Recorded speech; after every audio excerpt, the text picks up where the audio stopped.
کے بعد ایک بار پھر سے تمام دیکھنے والوں کو ہم خوش آمدید کہیں گے. ناظرین، الیکشن کے موسم کے ساتھ ہی دہشت گردی کی جو خطرناک اور بھیانک لہر ہے اس کی وجہ سے جو اس میں ہوش ربا اضافہ آیا ہے، سیکیورٹی فورسز کی جانی نقصانات جو ابھی رپورٹ بھی آئی ہے سامنے 8 سال کی بلند ترین سطح پر پہنچ چکے ہیں. اس وقت پاکستان کے اندر جو دہشت گردی ہے اس پر بات کرنے کے لیے ہمارے ساتھ سینئر صحافی ہیں، executive director centre for research and security studies امتیاز گل صاحب موجود ہیں. سر، بے حد شکریہ آپ کے قیمتی وقت کے لیے. جی امتیاز، میں بالکل بہت آپ کی طرف آتا ہوں، آپ کے ایکسپرٹ اوپینین لیتے ہیں.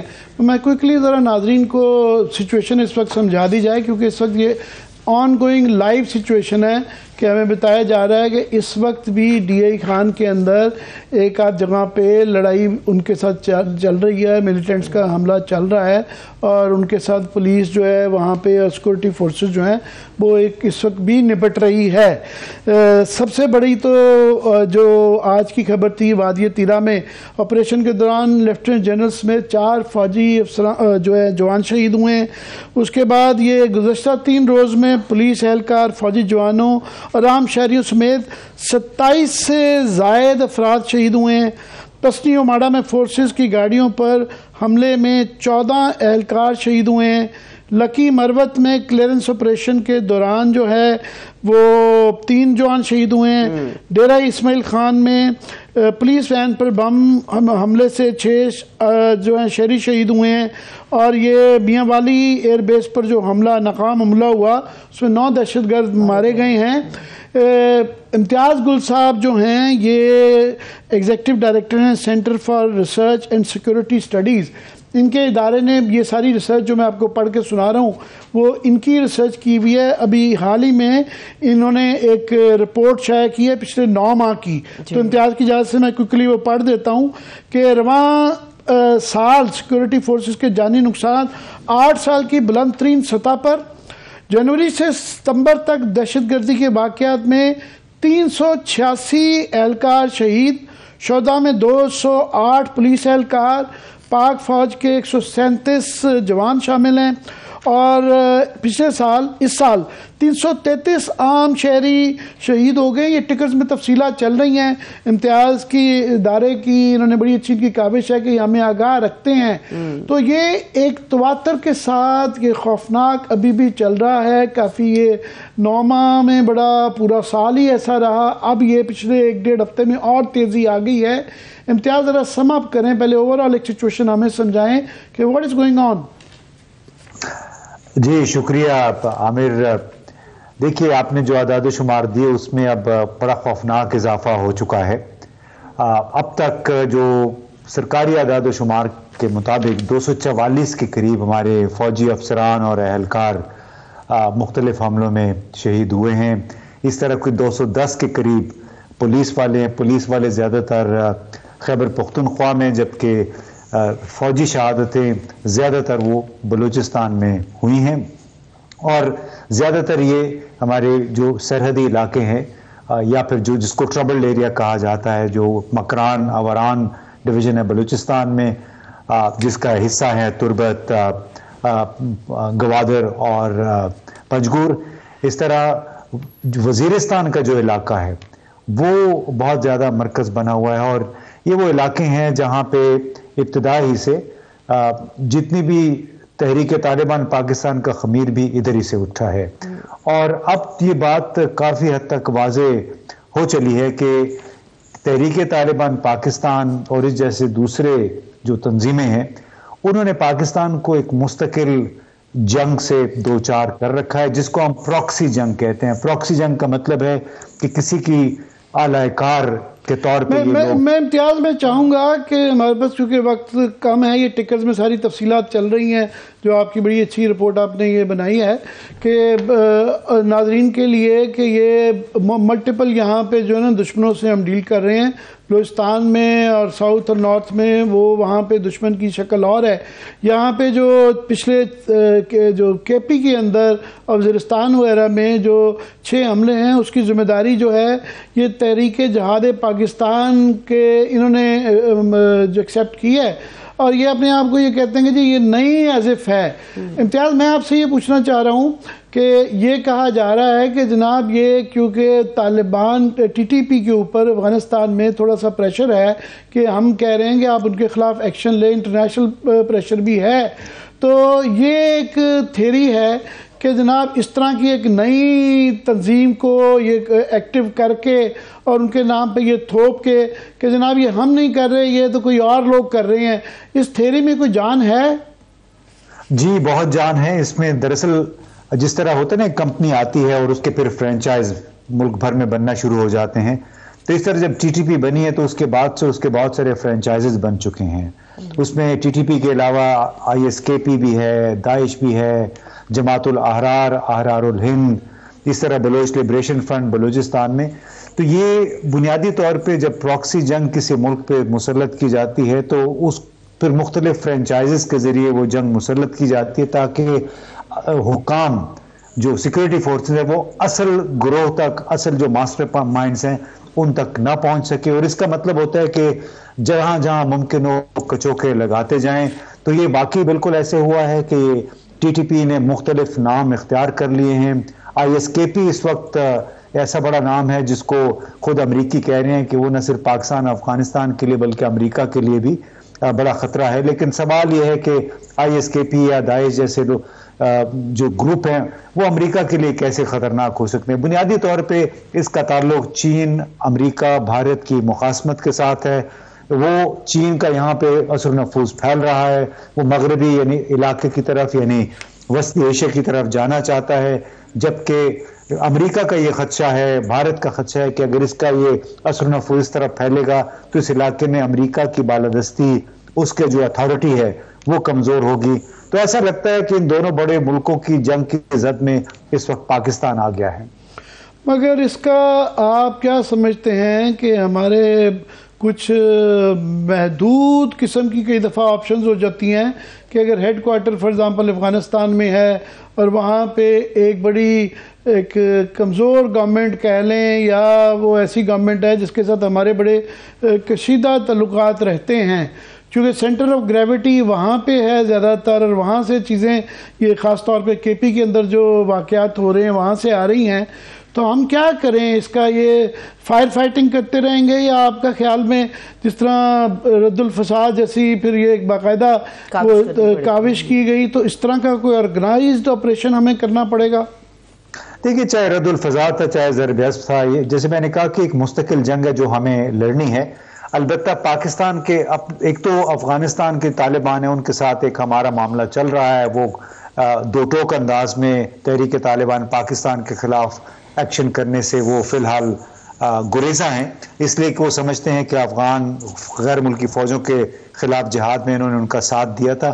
آہستہ آہستہ مختلف طریقوں سے ان کے خلاف گھیرا تنگ کرنے کی کوشش کی جا رہی ہے, لیکن وہ ایکسٹرنل سائڈ ہے. انٹرنل سائڈ ہماری ہے کہ جب تک جتنی بھی ہماری مذہبی سیاسی جماعتیں ہیں, جتنے بھی خاص طور پہ سرحدی اضلاع میں بلوچستان اور خیبر پختونخوا کے مساجد ہیں, مدارس ہیں, اس نیٹ ورک کو جب تک مکمل طور پہ آپ اپنی نگرانی میں نہیں لے آتے, جب تک پتہ نہیں چلتا کہ انہوں نے کس کس کو پناہ دے رکھی ہے, اس وقت تک بڑا مشکل ہوگا. یہ سیاست اور مذہب کا نام لے کے مختلف گروہ جس طرح ہماری سیاست میں مخل ہو رہے ہیں, انہوں نے یہ دہشت گردوں کے لیے بھی بہت بڑا سپیس پیدا کیا ہوا ہے. اور ہمارے جو ریاستی ادارے ہیں, بڑے ریاستی ادارے, انہیں جب تک وہ اس حوالے سے وہ کلیئرٹی نہیں ہوگی, جب تک دو ٹوک موقف اختیار نہیں کریں گے, چاہے وہ جمعیت علماء اسلام کے دھڑے ہیں, چاہے وہ جماعت اسلامی ہے, چاہے جیش محمد ہے, جب تک اس حوالے سے مکمل طور پہ دو ٹوک پالیسی اختیار نہیں کی جائے گی, ان کے لیے دہشت گردوں کے لیے پناہ گاہیں ملک کے اندر ہی موجود رہیں گی. ہمیں افغانستان میں دیکھنے کی ضرورت نہیں ہوگی.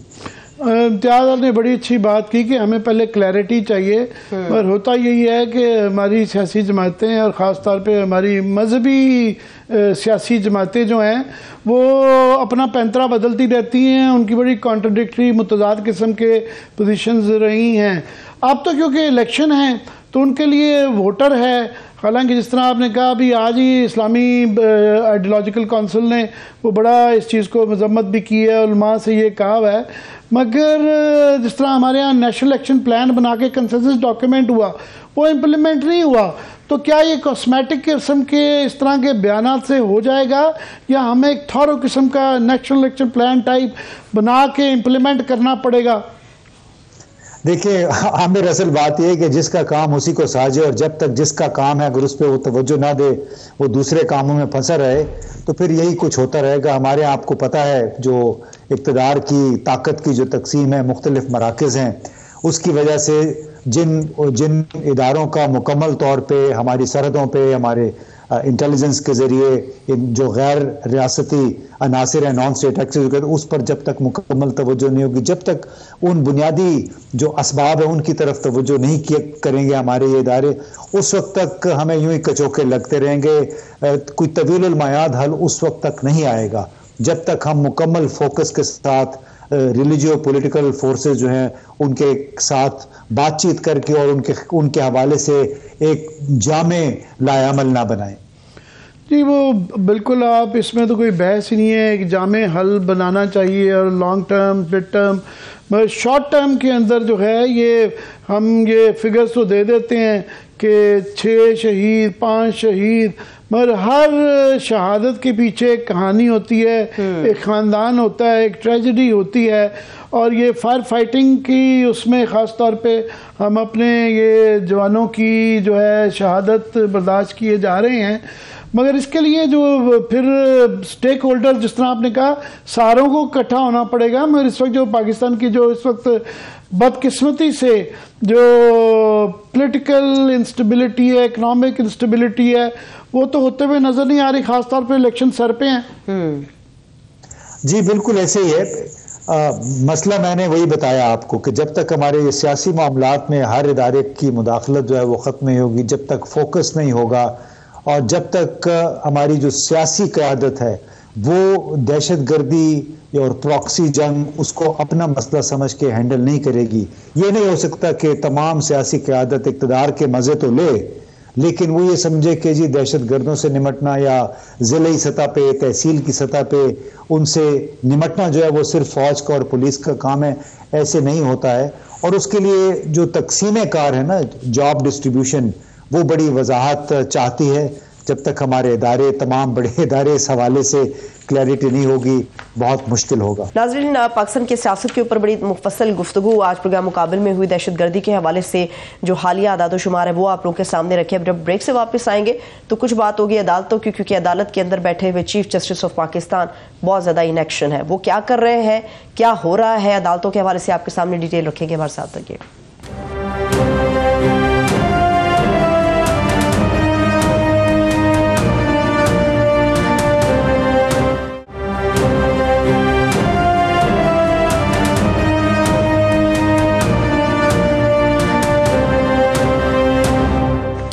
بریک کے بعد ایک بار پھر سے تمام دیکھنے والوں کو خوش آمدید کہیں گے. بہت سارے سوشل ایشوز اور بھی ہوتے ہیں عامر صاحب جن کے اوپر وقتاً فوقتاً نظر جاتی ہے. ایک اور بڑا اہم معاملہ ہے وہ چیف جسٹس آف پاکستان کی طرف سے ہے کہ Lahore high court judicial complex کی تعمیر جو کہ کلر کہار کے جھیل کنارے ہو رہی تھی وہ روک دی گئی ہے. وجہ کیا بنی ہے جب ایک چیز تعمیر ہو رہی, کیا وجوہات ہے اس کی؟ کہہ رہا ہوں پھر گھوم پھر کے لوگ کہتے ہیں کہ ہماری نگاہیں عدالتوں کی طرف ہی کیوں جاتی ہیں. کیا کرے پھر؟ یہ ایک یونیک کیس ہے کہ جس کے اندر شکایت بھی ہمیں عدالتوں سے ہے اور سولوشن بھی جو ہے عدالتوں کے پاس ہے. مگر یہ اچھی بات ہے کہ بجائے اس کے کہ سو موٹو لے کے وہ تمام پھر دوبارہ یہ بحث آ جاتی ہے کہ آج خود نوٹس زیادہ ہو جاتے ہیں کہ انہیں ڈائریکٹلی پوچھ لیا ہے کہ اپنے لاہور ہائی کورٹ سے کہ جناب آپ یہ بتائیں یہ کیا کرنے چاہ رہے ہیں. یہ بڑی مزیدار ہے اور تکلیف دہ بات ہے کہ ہمارے ہاں سب کانٹیننٹ کی جو آرکیٹیکچر کی معراج ہے وہ مغلیہ باغات ہیں. چاہے آپ سری نگر, مجھے موقع ملا ویسے شالامار وہاں نشاط باغ دیکھنے کا جس کے ماڈل پہ, جس کے یاد رہے کہ لاہور کا شالامار گارڈن اس کے اوپر جو ہے نا بیس بنا ہوا ہے، وہ اوریجنل ہے. تو میں نشاط باغ بھی دیتا ہوں. پورے انڈیا میں، پاکستان میں یہ مغلیہ گارڈنز اور مونومنٹس اور تاج محل اور یہ جو چل رہے ہیں. پہلا جو مغلیہ باغ جو مانا جاتا ہے وہ مغلیہ سلطنت کے جو بانی تھے ظہیر الدین بابر صاحب، انہوں نے یہ باغ جو ہے کلر کہار میں بنایا تھا پہلے، اور اس کو باغ صفا کہتے ہیں کہ گارڈن آف دی پیور، کہ بالکل جو پیور لوگ ہیں نا یہ ان کا بنایا ہوا ہے. اور یہاں پہ اس نے تسکے بابری میں اس کا بڑا ذکر ہے کہ جب بابر یہاں آیا، یہاں کے چشمے، باغات، کلر کار کی خوبصورتی دیکھ کے اس نے یہاں پڑاؤ کیا، پھر یہاں اپنا وہ دربار کرتا تھا. اور اس کے اندر اس میں تسکے بابری میں بڑا تفصیلاً ایک تخت بابر اس کو کہا جاتا ہے. اور یہ یہاں پورا لیک کا ویو ہوتا ہے. وہ پہلے ہی ڈیولپمنٹ کی وجہ سے پوری جو یہ اس علاقے کی سونس کیسر کی جو جھیلیں ہیں وہ تباہ و برباد ہو گئی ہوئی ہیں. اب یہ گارڈن بچا تھا، یہ مغلیہ سلطنت کا مغلیہ گارڈنز جنہیں کہا جاتا ہے، مغل گارڈنز. یہ پہلا مغل گارڈن ہے چونکہ یہ بابر نے شروع کیا تھا. پورے پاکستان میں ہمارے عدلیہ کو، لاہور ہائی کورٹ کو یہ جگہ پسند آئی کہ ہمارا جوڈیشل کمپلیکس یہاں پہ بنانا چاہیے. تو اس کے بعد ہی راضی الاٹمنٹ کے معاملے پر رجسٹرار لاہور سے رپورٹ طلب کر لی ہے، شکر ہے چیف جسٹس صاحب نے. تو اس کی کوئی 80 کنال جو ہے نا زمین الاٹ ہو چکی ہوئی ہے. اور مختص زمین چھوڑ کر لاہور ہائی کورٹ کی نظریں جو ہے نا پہلے ایک جگہ ان کے مختص جو کی گئی تھی وہ غالباً کسی اور جگہ تھی، تو اسی پہ ہی پڑھی جو ہیں، باغ صفا پہ ہی پڑھی. اور جو ہے یہاں کا جو ہے اس کے بعد کہیں غالباً چکوال کے اندر بھی ان کو کوئی جگہ کا الاٹمنٹ کا ایک ایشو تھا، مگر گھوم پھر کے یہ کیا گیا کہ یہ باغ کے انہوں نے کہا جی ہمارا یہاں پہ جوڈیشل کمپلیکس ہوگا تو بڑا بنے گا. یعنی یہ ساری نشانی ختم ہو جائے گی. یہی گلے جو پاکستان میں مقتدر جو بھی طبقہ ہوتا ہے، وہ مقتدر طبقہ جو ہے وہ شروع ہو جاتا ہے، اس کو جو جگہ پسند آتی ہے کیونکہ ان کو کوئی ہاتھ ڈالنے والا نہیں ہے، وہ کہتے ہیں جی ہمارا بنے گا. تو کسی کی ضرورت نہیں ہوتی کہ ظاہر ہے کہ جوڈیشری عدلیہ کون بولے گا. وہ جو انصاف کا مندر ہے جو ہے نا وہ اس کے ہی گھر میں ٹلیاں بجنی چاہیے. جب وہ خود ہی اس طرح کے اس میں چلا جائے تو پھر اس کے بعد کیا کہیں گے. تو میں بس یہ کہوں گا، ایک تو یہ تعریف میں کرنا چاہوں گا چیزوں میں، ساتھ میں ایک ترلا بھی کرنا کوئکلی چاہوں گا کہ خدا کے لیے یہ جو آپ نے یہ جو ایک گیگ آرڈر سا پاس کیا ہے کہ یہ بالکل آپ کی بات ٹھیک ہے، اس طرح کی وہ نہیں پھیلانی چاہیے. مگر کیا کریں، ہماری ایک جو آپ نے کہا کہ اس پہ بحث نہیں ہو سکتی، اس پہ ذرا غور کریں یا شاید ہمیں درست کریں اگر ہم اس کی مس انٹرپریٹ کر رہے ہوں کہ جناب پاکستان کے اندر ایک 9 مہینے سے الیکشن ایک صوبے کے 2 صوبوں کے اندر نہیں ہوا، یہاں جو ہے 3 مہینے کا 5-6 مہینے پہ جا رہا ہے. تو اس کے اوپر جب ہم یہ بات نہیں کریں گے تو پھر کیا کریں گے؟ خدشات موجود تو یہ بالکل بدنیتی پہ کوئی ہے تو اس کے خلاف کوئی ایکشن لے لیا جائے. مگر یہ گیگ آرڈر پاس کر دینا ایک جو فنڈامنٹل رائٹ کی جو فریڈم آف ایکسپریشن کے ساتھ ڈائریکٹلی ہے، میرا خیال وہ ایکسپلینیشن کوئی رجسٹرار صاحب کے تھرو اس پہ دے دیں تو ہم بڑے شکر گزار ہوں گے. تھینک یو سو مچ. تمام دیکھنے والوں کا بھی شکریہ. مجھے اجازت دے، اپنا بہت سا خیال رکھیں. خدا حافظ.